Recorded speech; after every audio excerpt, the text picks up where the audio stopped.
परिमेय संख्या। अब ध्यान दो इसमें, ठीक है। परिमेय संख्या पढ़ेंगे। परिमेय संख्या तुम लोग पहली बार सुने हो शायद, इससे पहले परिमेय संख्या सुने होंगे कभी? नहीं सुने, है ना? कभी सुने ही नहीं परिमेय संख्या। हम लोग कौन कौन सी संख्या पढ़ चुके हैं? प्राकृत संख्या, है ना? छठवीं में हम पढ़ चुके हैं प्राकृत संख्या, पूर्ण संख्या और पूर्णांक, ठीक है। और उसके बाद हम लोग भिन्न भी पढ़ चुके हैं। ये सारी संख्याएं तुम लोग पहले ही 5वीं में, 4वीं में, 6वीं में पढ़ चुके हो, ठीक है।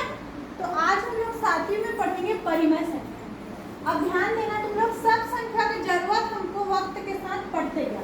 जब शुरू में जब पुराने जमाने के लोग थे तो वो प्राकृत संख्या से काम चला लेते थे। प्राकृत संख्या मतलब जो गिनने का काम है, जैसे 1 2 3 4 5 6 7 गिनने के लिए उनको कोई, जब आदि मानव खेती करना चालू किया ना, फिर रहना चालू किया, फिर अपना बोरा वोरा धान वान हुआ उसको रखना चालू किया, तो कितना धान हुआ, कितना लकड़ी हुआ, तब हमको क्या गिनती का जरूरत पड़ा। तो गिनती का जब जरूरत पड़ा तो फिर ये प्राकृत संख्या आई। उसके बाद पूर्ण जीरो, लोग सोचे अगर कुछ है नहीं, कुछ नहीं है, तब हम क्या करेंगे? उसके लिए भी तो कुछ होना चाहिए, तब जीरो का आविष्कार हुआ। तो प्राकृत संख्या मतलब 1 2 3 4 ये अनंत तक। फिर उसके बाद शून्य को भी इसी में ला दिए, ये आ गया तुम्हारा पूर्ण संख्या बन गया, ठीक है। तो अब उसके बाद सोचे कि जैसे अब हम, तो जैसे जैसे हमको जरूरत महसूस होते गया, है ना, तो नया नया हर जगह, चाहे आप विज्ञान ले लो, हॉस्पिटल वाला ले लो, चाहे आप गणित ले लो, चाहे खाने में ले लो, है ना, जैसे जैसे हमको जरूरत पड़ते जाता है नया नया चीज का आविष्कार होते जाता है। जैसे पहले रेडियो से काम चल जाता है, हम लोग रेडियो में ही गाना वाना सुन लेते हैं, है ना, लेकिन सब लोग सोचे अगर काश दिखता।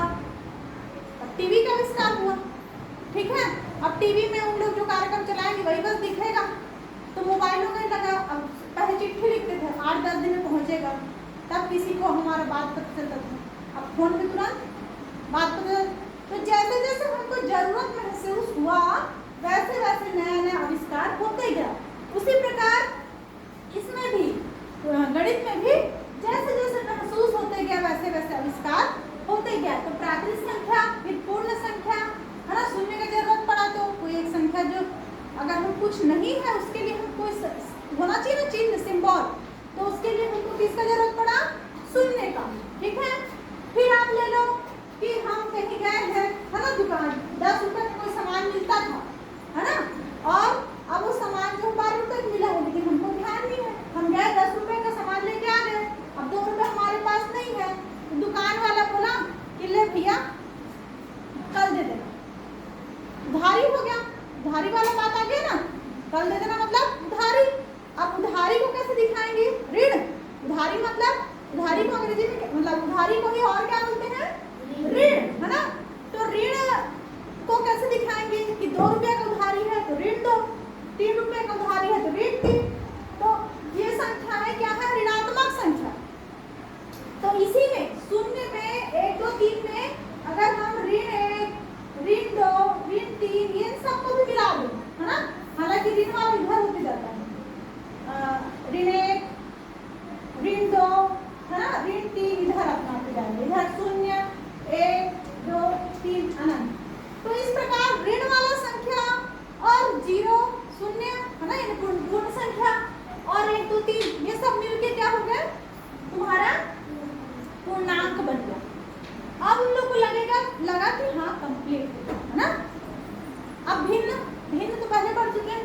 अब जैसे घर में एक रोटी है, कोई भी चीज एक है और 2 लोगों को बांटना, है ना, तो किसी चीज को बांटना, एक है उसको 2 में बांटना है, तो 1/2, या इसको लिखेंगे कैसे? तो भिन्न का आविष्कार हुआ, है ना, भिन्न का आविष्कार पहले ही हो गया था। तो इस प्रकार उसको लिखना कैसे है? तो किसका आविष्कार हो गया? भिन्न का आविष्कार हो गया।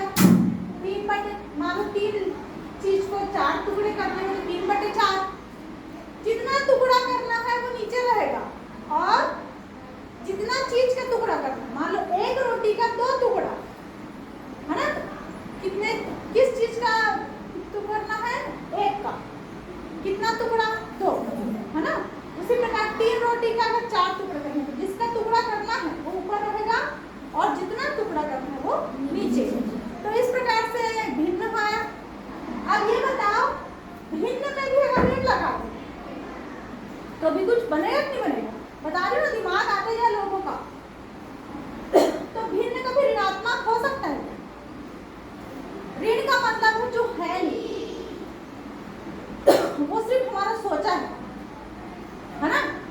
मतलब हमको ऋणात्मक चीज हो, मतलब उसको देना है।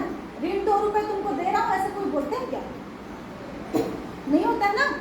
तो भिन्न में टुकड़ा होता है, तो ऋण भिन्न को देखोगे, जिसको देखोगे उसी को टुकड़ा करोगे, तो ऋण का कैसे टुकड़ा करोगे? ऋण का तो नहीं है। फिर आप आगे उसको ऋण 1/2, ऋण 3/4, इसको भिन्न नहीं बोलेंगे, इसको बोलते हैं परिमेय संख्या। इसमें धन वाले भी आते हैं। जो ऋण वाले बटे हैं भिन्न और धन वाले भिन्न, है ना, भिन्न ही है, वही क्या कहलाएगा तुम्हारा? परिमेय संख्या। जो बटे के रूप में रहता है ना, जिसका अंश और हर दोनों रहता है, वही क्या कहलाता है? परिमेय संख्या। तो अब हम इसी परिमेय संख्या को इस बार पढ़ेंगे। तो यदि आप लोग का कॉन्सेप्ट क्लियर है भिन्न का, है ना, भिन्न का क्लियर है, तो परिमेय संख्या भी क्लियर हो जाएगा। तो परिमेय संख्या अगर परिभाषा लें, परिमेय संख्या की अगर हम परिभाषा की बात करें, परिभाषा, तो वह संख्या जो अंश व हर के रूप में रहता है तथा हर इज नॉट इक्वल टू, कभी भी शून्य के बराबर नहीं होता। यानी कि अगर हम नीचे शून्य मानो 2/0, तो ये परिमेय संख्या नहीं होगा। ठीक है, अगर जैसे 2/0 है तो कभी भी परिमेय संख्या नहीं होगा। तो हमेशा हमको इस बात का ध्यान रखना पड़ेगा। ठीक है, तो ये p/q के रूप में रहता है, मतलब बटे के रूप में रहता है हमेशा। परिमेय संख्या कैसे रहेगा? बटे के। ऋण भी हो सकता है, ऋण p/q भी हो सकता है ना, धन वाला भी हो सकता है, लेकिन बस एक चीज है, शून्य नहीं हो सकता, नीचे में शून्य नहीं हो सकता। अब ये बताइए 1, 2, 3 ये लोग भी परिमेय संख्या हो सकते हैं, तो प्राकृतिक संख्या के साथ साथ परिमेय संख्या भी है। क्या करेंगे? नीचे बटे 1 कर देंगे, बन गया ना परिमेय संख्या, है ना। वो बस ये बोला है कि बस शून्य ना हो, है ना, क्या बोला है? बस शून्य ना हो। तो इस प्रकार से परिमेय संख्या की चीज कॉन्सेप्ट आपका क्लियर हो गया। परिमेय संख्या क्या है? जो अंश और हर, अंश और हर सभी लोग जानते होंगे, जो ऊपर वाला है उसको अंश बोलते हैं और नीचे वाले को हर।